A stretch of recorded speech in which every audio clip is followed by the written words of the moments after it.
Welcome to Neospace. What it do, guys? Manjoume here with an episode of Card Matchup.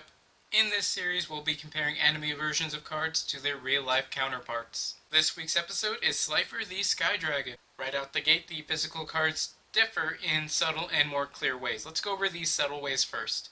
The anime card is a closer shade to red than the playable variant, which is the color of an effect monster since it is one, making it indistinguishable from cards such as Exodia the Forbidden One and Valkyrian the Magna Warrior. Both share the same name, level, and attribute, being divine. Note that I have the Slifer that comes in the 2016 Megatin because the release that came out prior to this had different artwork.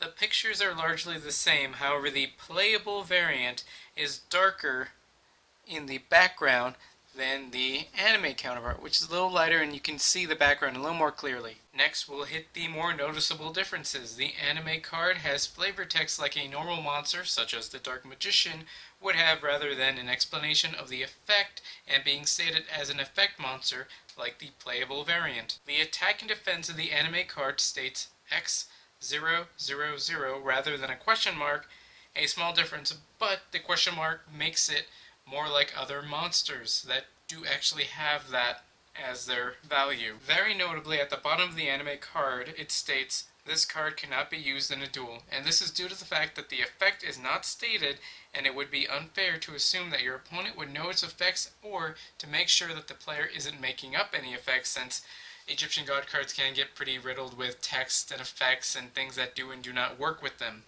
The back of the anime card is a darker brown or red with no Konami or Yu-Gi-Oh logo.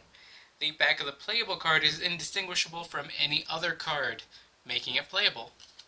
Here is the anime effect of the card overlaid onto the card. Besides being reworded to fit the scheme of real cards, the actual thing does lose some powers.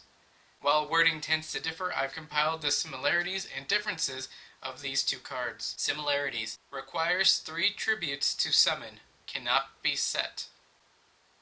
Normal summon cannot be negated. When normal summoned, no effects can be activated.